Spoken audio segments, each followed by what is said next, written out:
Welcome to the Language of Love Bite.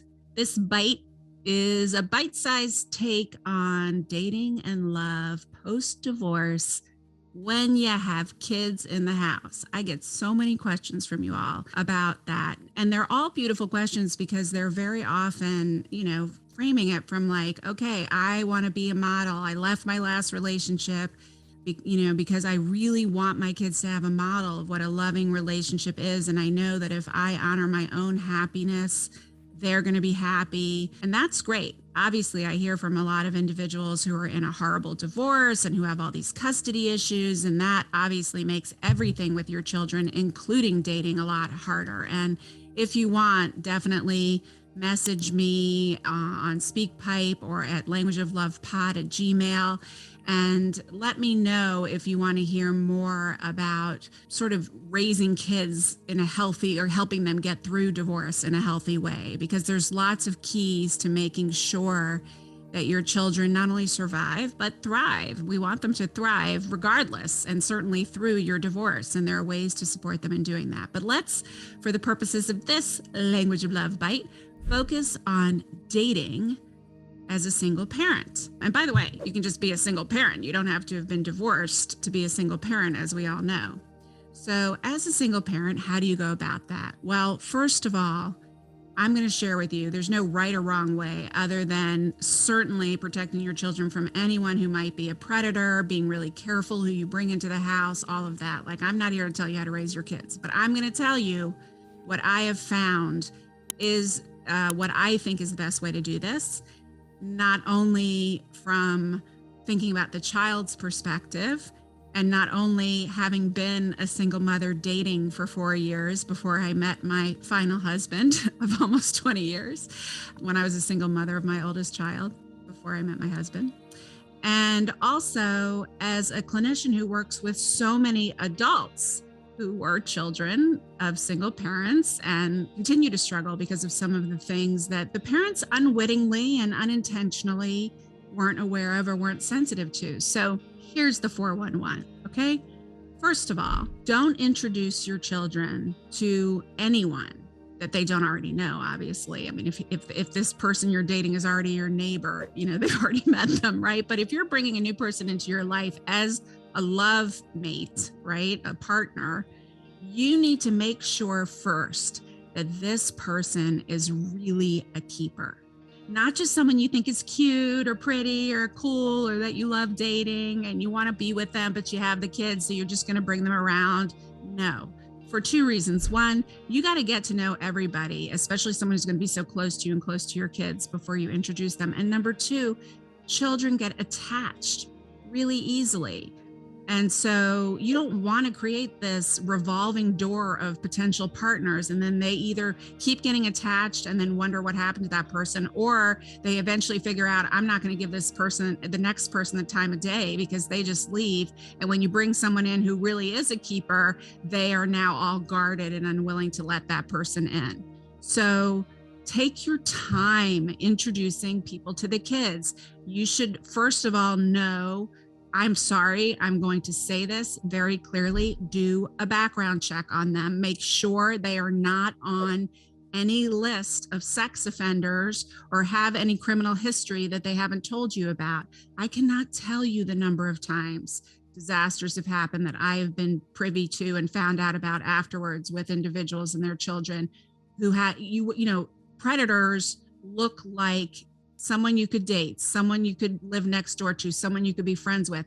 They're not all these creepy people that you see in the movies. So you can't assume anything. I know it's scary to think that someone you're attracted to in dating might be a predator, but before you introduce them to your kids, check. And by the way, you're going to be glad you did if they were a predator, because you don't want to date them anyway. That's the first thing. The second thing is to take time. So not only do you want to make sure they're not a predator, but to take time getting to know them before you introduce them to your kids. No love interest should meet your children until you really feel like you don't have to be ready to walk down the aisle with them and, get engaged. In fact, I've seen people do that, and that's a mistake too. You don't want to not introduce your kids to the person you care about and love a week before you get married or after the fact either, right? They need time to buy in, okay? And we're going to talk about the progression of the relationship with your kids in a minute. but that means you really feel like this person is a keeper. You are really into them, and they have not only said with words, but with actions that they're really into you. If you are someone who wants a monogamous relationship, then you are clear that you don't want to date anyone else, and they are clear, and you both have agreed that neither one of you are going to be dating anyone else, that you're really going to give this relationship a shot. And you've gotten to know them. And of course, they know all about your kids, and they want kids. They're comfortable with the step parent thing. They maybe have kids of their own, that they're open to this, right? Do not ever want to date someone who is not open to having children in their life. And by the way, that's why you should tell them on the first date that you have kids. Okay. And you don't have to say, by the way, I just want you to know I have children and I have to make sure you're okay with that. You just talk about your kids, and it comes up in conversation like it would with anyone else. And you see very quickly if that person is opposed to parenting or doesn't want to be with anyone with kids or whatever. Those are few and far between, but you don't want to date that person, right? So you find out, you take your time, you do a little background check, you take your time introducing them to your kids. Now, when you introduce them to the kids, it is not with a sleepover, okay? No one is sleeping in your house while the children are there. No romantic partner sleeping in your house while the children are there at first, okay? In the beginning, you just introduce them in some really easy breezy way at a playground where you and your kid are playing. This partner comes and meets you, or if they have kids, you all go on a play date together, or you do something really easy just for an hour or two so everybody can get a feel for each other, and you introduce them as your good friend, and you don't have PDA in front of them, and you don't have sleepovers with them, and you do that several times, and then you have some meals together, and then you spend the day together, and then you have a sleepover. If you're going to have a sleepover. If you have a partner and you're sharing custody, try to have your sleepovers when the kid isn't there, at least for a really long time, until the child really gets used to that person. Because coming and sleeping in your bed and in my parents' bed and, taking on that role of co-parent is a big connection point for the child, and it can bring a lot of things up to them. And the first time your partner does sleep over, you make it an exciting thing. You don't say, hey, mommy or daddy's going to get laid. You don't say it like that, but you say, hey, so-and-so is going to come. We're going to have a sleepover. And you include the child, right? You say, we're going to make popcorn and watch a movie. We're going to have a sleepover. So the child feels part of it as well. And this is also a great test of this person. Is this person someone who you already know by now, because you've been in lots of situations with them with your children before they sleep over, but now you're seeing them in a new light. How are they first thing in the morning? How are they if the child wakes up in the middle of the night and needs you? You're getting lots of information, and you're moving slowly, probably much more slowly than you would if you didn't have children, but that actually is not a bad thing. Taking your time and getting to know someone before you make any major commitments to them, much less before you have sleepovers with them. If you are looking for a healthy long-term monogamous relationship, it's good to take your time, right? You want to see how that person deals with stress, deals with frustration, deals with anger, deals with boredom. These are things that come up a lot when you're a parent or a co-parent. And so you want to see how they handle all of that.